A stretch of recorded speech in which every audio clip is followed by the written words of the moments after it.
한 주간 평안히 지내셨습니까?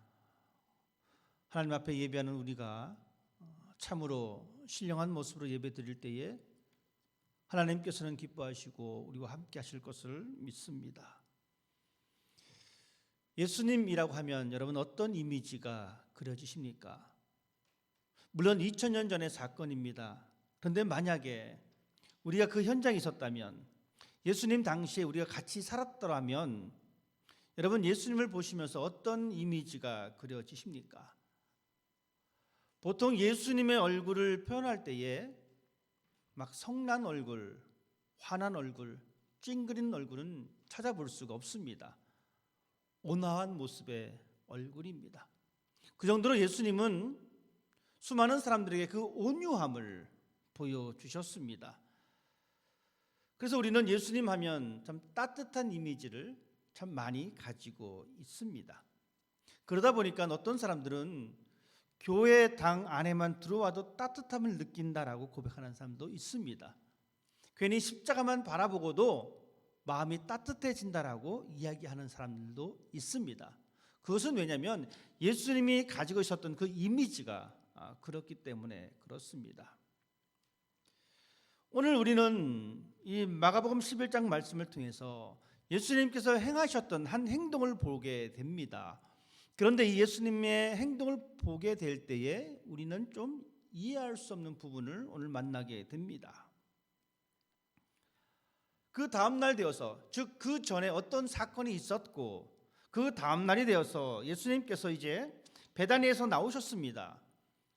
그런데 아마 아침을 좀 안 드셨는지 혹은 그날 저녁부터 음식을 섭취를 안 하셨는지 예수님께서 시장기를 느끼셨습니다. 이 말은 예수님도 우리와 똑같은 몸을 가지고 있다는 이야기입니다. 여러분 한 이틀 두 끼 정도 안 먹으면 우린 배가 고픕니다. 예수님도 마찬가지입니다. 이 시장기를 느꼈습니다. 시장기를 느끼고 있는 그 찰나에 눈에 보이는 것이 있었는데 그것은 무화과 나무였습니다. 그래서 예수님께서는 그 무화과 나무를 보시고 아하, 저 무화과 나무에 열매가 있겠구나 라고 생각을 하셨습니다. 그리고 그 열매를 따서 먹으려고 그 무화과 나무로 갔는데 안타깝게도 그 무화과를 보니까 열매는 없고 잎사귀만 있었다라고 성경은 이야기해 주고 있습니다. 거기까지 좋았습니다. 충분히 우리가 이해할 수 있는 부분입니다. 내가 먹을 것을 얻으러 갔는데 없으면 없구나 하고 그냥 뒤돌았으면 되는데 예수님께서 이 무화과 이 나무를 보시면서 이렇게 말씀하십니다. 이제부터 영원토록 사람이 내게서 열매를 따먹지 못하리라. 좋은 말로 표현하니까 이렇게 쓴 겁니다. 예수님은 이 무화과 나무를 보시고 열매를 먹을까 생각했는데 이 열매가 보이지 않자 악담을 하신 겁니다. 그러니까 우리가 읽지는 않았지만 이후에 20절 이후에 21절 말씀은 우리들에게 이렇게 말씀해 주고 있습니다. 베드로가 생각이 나서 여짜오되 랍비여 보소서 저주하신 무화과 나무가 말랐습니다. 이제부터 사람들이 이 열매를 못 먹는다라고 말씀하신 이 말은 결국 저주입니다. 악담입니다. 예수님께서 사람도 아니고 나무에게 이렇게 악담을 하십니다. 그런데 우리를 더욱더 놀라게 한 것은 뭐냐면 예수님께서 무화과 나무에 가셨을 그때 그 시간이 무화과의 때가 아니다라고 설명해 주고 있습니다. 우리는 이렇게 생각해 볼 수도 있습니다. 참 고약하다. 예를 들어서 가을에 우리가 애플 패킹 하러 갑니다. 그럼 당연히 무엇이 달려 있습니까? 사과가 달려 있습니다. 그럼 우리는 그 사과를 따먹습니다. 그런데 봄에 가서 사과 따러 간다 그러면 여러분 어떻게 생각하십니까? 날씨가 좀 덥다 보니까 좀 이상해졌겠다. 그래 놓고 봄에 사과 따러 가놓고 사과 농장 주인한테 말하기를 당신네 사과에는 왜 사과가 하나도 맺히지 않았습니까? 라고 막 화를 내는 거예요. 그러면서 막 분노해가지고 그 나무들을 막 꺾고 막 하는 겁니다. 여러분 이해가 되십니까? 오히려 그런 사람은 경찰을 불러서 체포당합니다. 여러분, 이 상황이 바로 그런 상황입니다. 무화과 때가 아님에도 불구하고 예수님께서는 무화과 나무 열매를 원하셨고 그것을 얻지 못하자 그 나무에게 저주를 내립니다. 그 나무가 말라 죽었습니다. 이 본문을 우리가 어떻게 받아들여야 될까요? 예수님께서는 이 앞날에, 이 앞전에 어떤 일이 있었냐면 여기 계셔서, 즉 이 볼린 지역에 있으면서 저쪽 다운타운 쪽에, 지금 다운타운 쪽에 가면 그 아치 밑에 집이 하나 있는데 그 집차를 끌고 와라.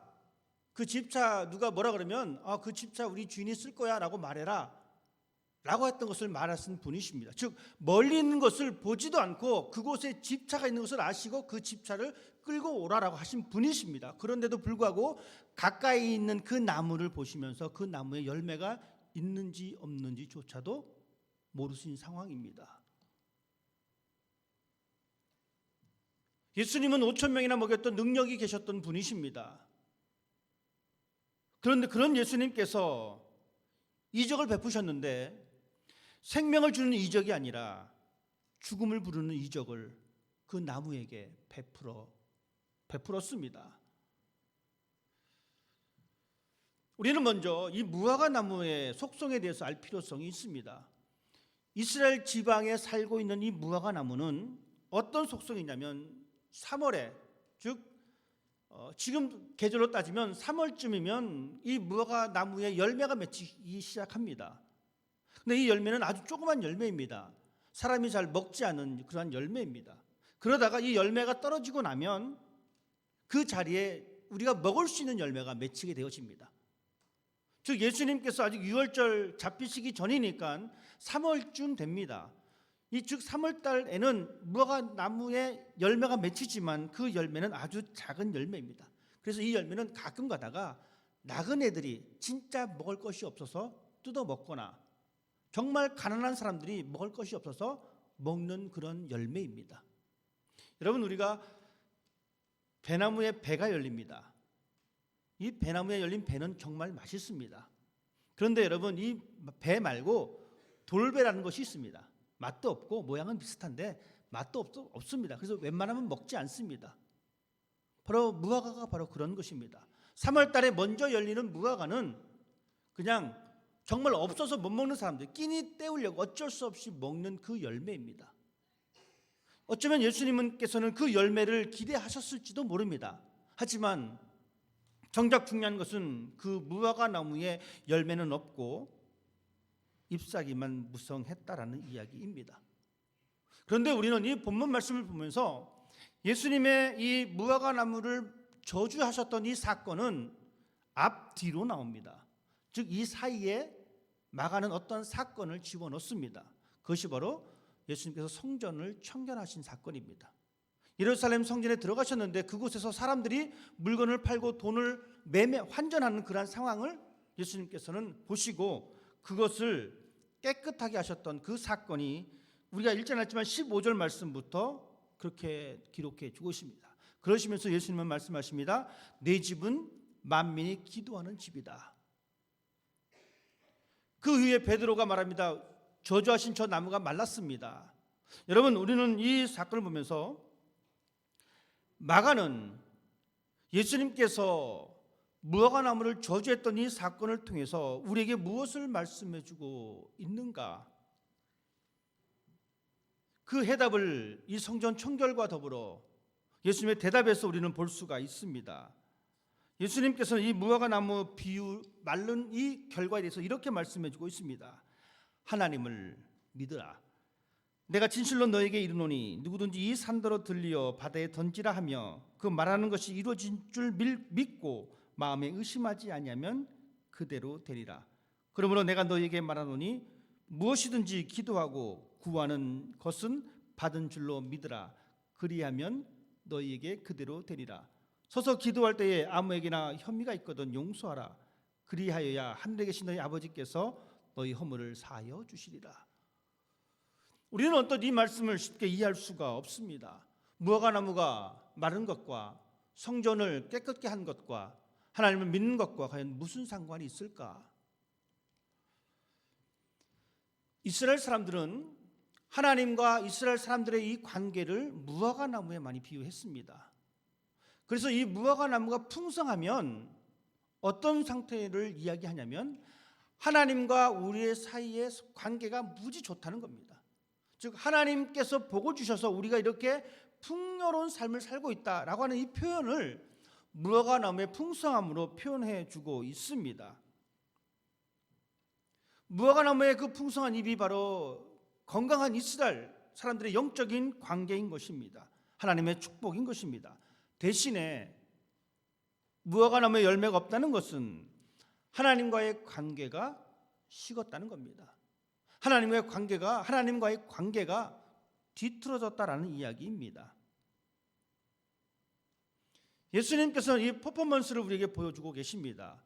무화과나무를 저주하신 이 비유를 우리들에게 보여주고 있는 그 이유는 무엇이냐면 바로 예루살렘 성전에 대한, 즉 그들이 가지고 있었던 종교 지도자들의 위선과 거짓된 모습입니다. 그들을 책망하십니다. 그들을 심판하신다라는 이야기입니다.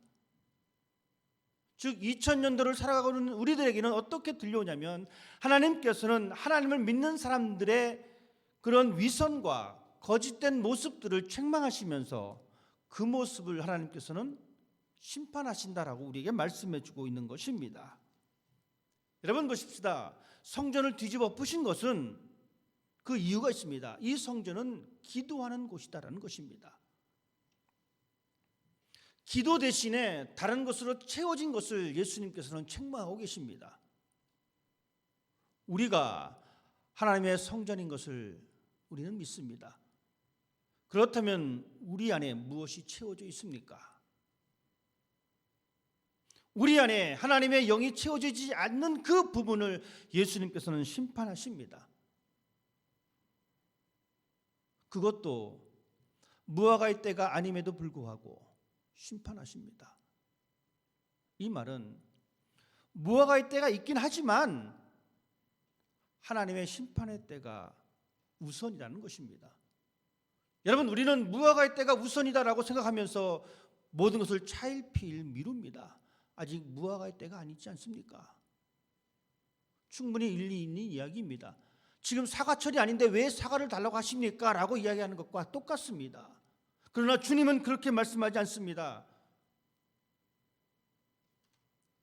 사과 때가 중요한 것이 아니고 무화과의 때가 중요한 것이 아니고 주님의 그 날, 그 시간이 중요하다라고 우리에게 말씀해 주고 있습니다. 마치 저주받아 말라버린 이 무화과 나무처럼 예루살렘 성전은 없어질 것이야. 예수님께서 말씀하신 대로 예루살렘 성전은 완전히 파괴되었습니다. 그리고 그 흔적조차도 사라져 버렸습니다. 그렇게 소중하게 여겼던 그 성전이 파괴되었습니다. 왜냐하면 그 성전에 있어야 할 것이 있지 않냐고 오히려 엉뚱한 것이 그 성전을 자리를 차지하고 있었기 때문에 그렇습니다.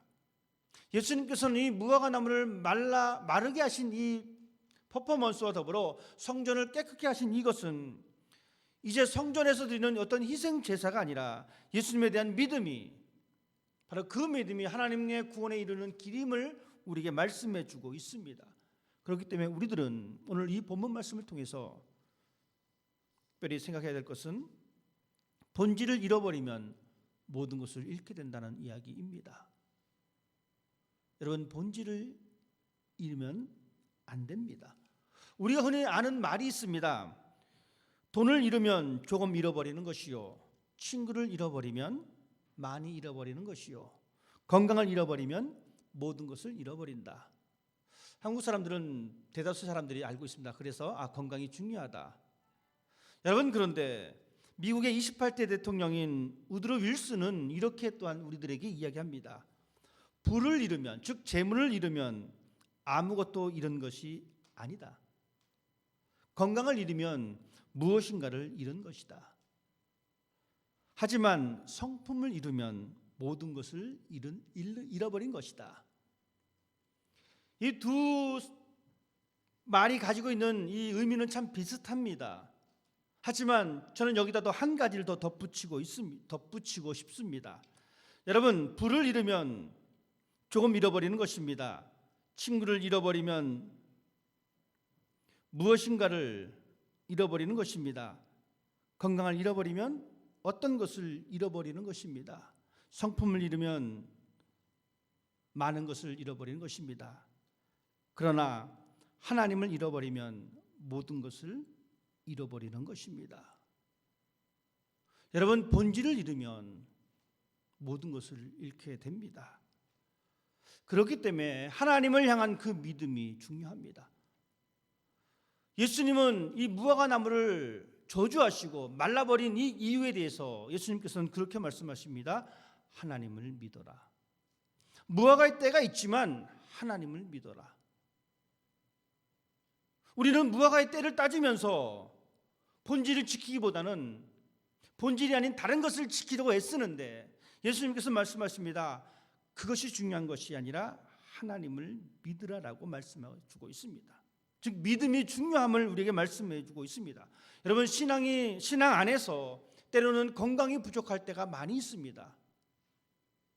여러분 지금 이 자리에 앉아 계시지만 여러분 다 아프시잖아요.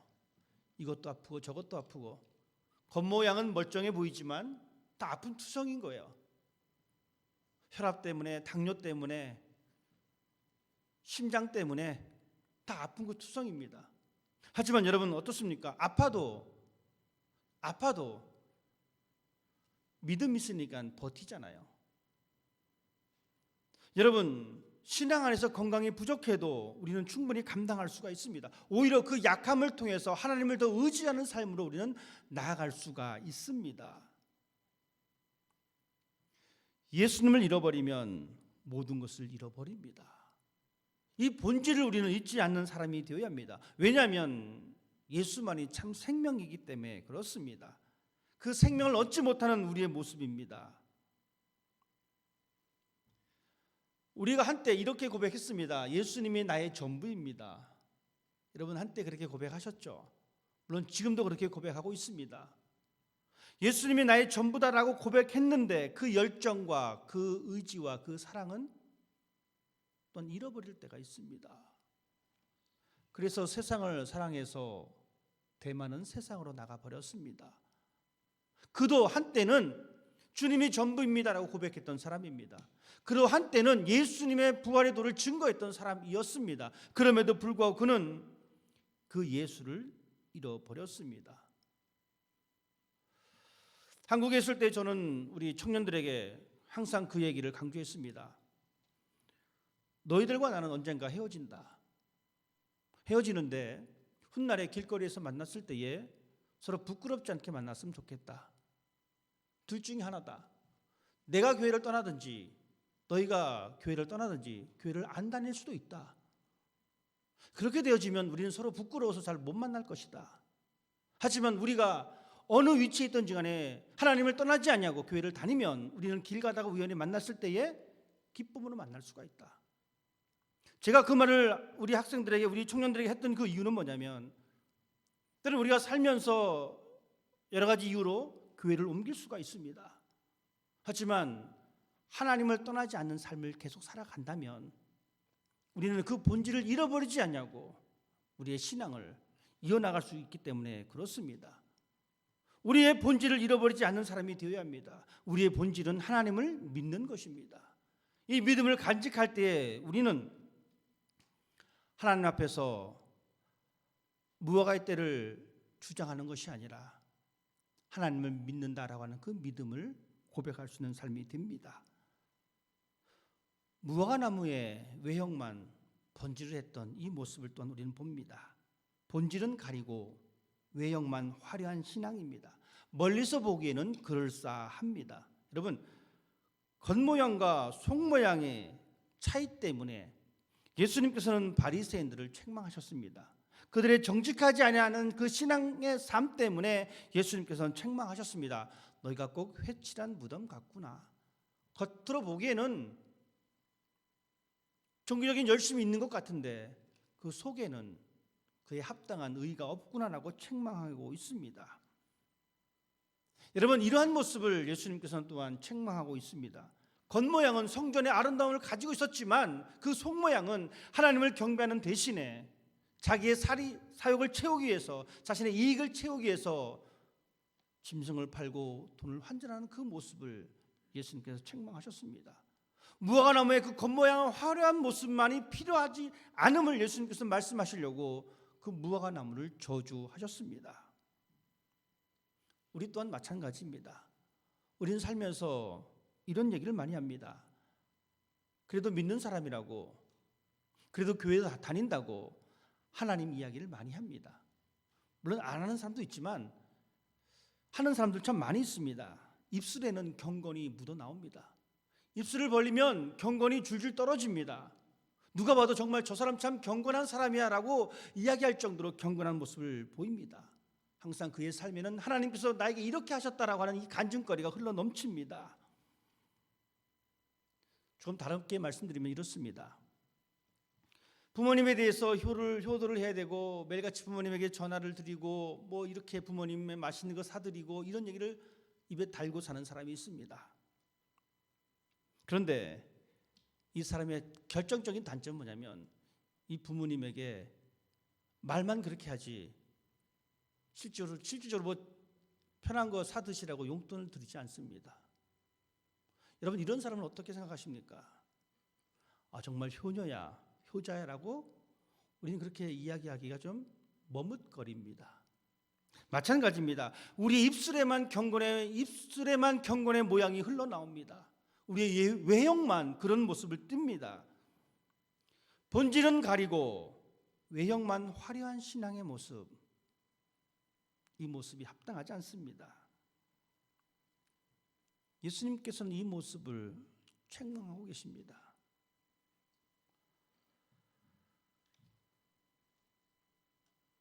우리는 하나님을 믿는 사람으로 우리의 삶에는 이 본질, 하나님을 믿는 것, 이것 사실을 잡고 있어야 합니다. 설령 우리가 초라하게 보인다 할지라도 우리는 우리의 화려함을 자랑할 이유가 없습니다.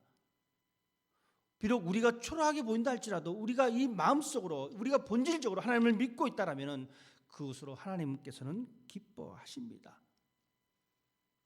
한 여인이 동전 2닙을 성전에 헌금을 드렸습니다. 우리 주님은 그것을 칭찬하셨습니다. 대단한 것도 아닙니다. 하지만 그 여인이 가지고 있었던 속마음을 주님은 칭찬하십니다. 여러분, 우리는 그 모습을 부러워하고 그 모습을 고백하는 사람이 되어야 합니다. 많고 적음의 문제가 아닙니다.